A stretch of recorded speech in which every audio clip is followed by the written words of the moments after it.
Sunday morning. With us is Steve Cates, otherwise known as Dr. Sky. And he expands our minds on a Sunday morning, but he's also on from midnight to 2 o'clock on Friday night and Saturday night, which is Saturday morning and Sunday morning. Well, Steve Cates, what do you got for us on a Sunday morning? Well, good morning. Happy Sunday, John. Lots of exciting topics. Many people may be wondering what's next after that epic success with NASA's Artemis II. John, what they were going to do, now they're going to change the entire schedule to get to the moon. Artemis III was supposed to be the one that lands, but now, John, Artemis III will be a test flight in orbit as hopefully either SpaceX or Jeff Bezos' company build the next lunar lander. They don't have these ready yet. So that mission, which should take place sometime around mid-2027, you have to test this stuff before you land on the moon, because Starship, Elon Musk event that he's building, or item, is called the HLS, the Human Landing System. It's tall, John. It's 172 feet high, and it doesn't have those big wide legs like the Apollo lander. And Jeff Bezos' one is called the Blue Moon. It's shorter by 52 feet, but it looks like it has more of those landing, legs like a spider leg. So we hope that eventually with Artemis IV, humans may get to the moon by maybe sometime late 2028. You know, we learned something a couple of years ago, Steve Cates. Me and you learned it, and that you shouldn't have something that lands on the moon that is easily capable of tilting over. You said it so well, John. Absolutely. Take a look, ladies and gentlemen, in your mind's eye, or take a look at pictures. The lunar lander had these wide separated legs. Now, this is not to knock the people at, SpaceX, but if you're talking about a 172-foot tall vehicle, which has a very small surface on the bottom, you're right, John. Many of the Apollo landings didn't land on flat ground. Apollo 15 landed on maybe a 12 or 15-degree incline, but those wide legs helped them land safely. So I think they have to work the bugs out, but just in case people are concerned, Artemis III is not landing on the moon. It's going to test the landers once they build them in Earth orbit before we go on. Well, look forward to that one. And, I hope me and you live long enough to see them land on Mars. I hope so, John, and maybe being very optimistic, but always honest, that may not happen if they're delaying lunar lander. We have to get that technology, some say mid-30s, 2030s, and that might be optimistic, indeed. Indeed. Well, here we go out to the deep universe, John. Cosmology is the study of the creation of the universe. And astronomers have lots of opinions, but here's one.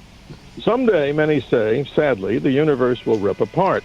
Well, how can it last so long? Something in nature, John, that we don't understand is called dark energy. And this is a strange yet unknown force in the universe that has kind of a repulsive force. So, according to these cosmologists, one day, with the increased amount of this dark energy, we may find out that the universe does itself a disservice and separates. Another phenomenon that they're talking about is called phantom dark energy. What's that?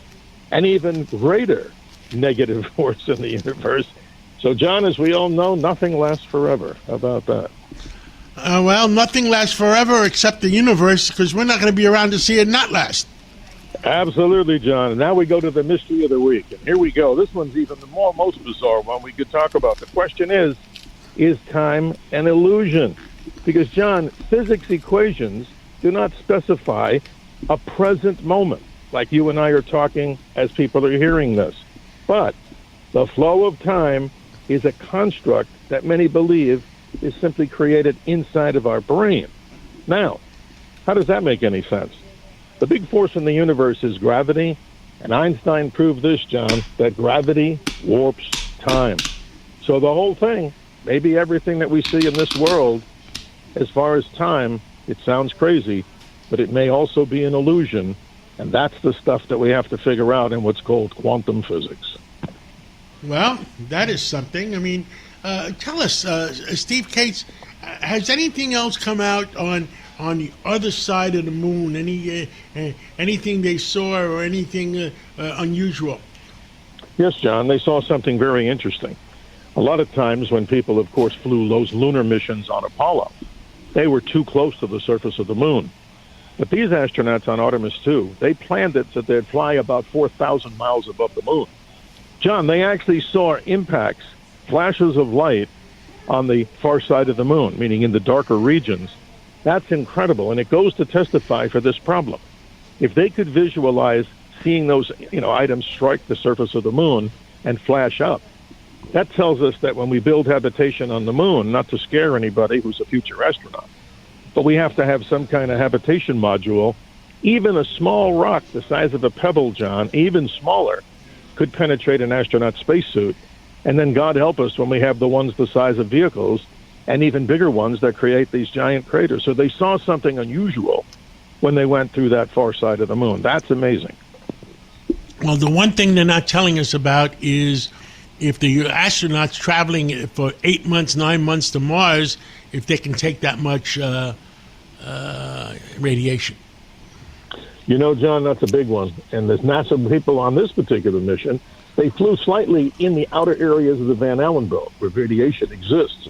But the truth is, we have a long way to go with biomedicine and, of course, space medicine to determine how to shield the spacecraft and make it on those long-duration missions. Because what happens, John, if a mega solar flare blasts out, we have to be prepared for the excess, not just a certain mid-level of radiation. And that's a big challenge. That's something we have to overcome.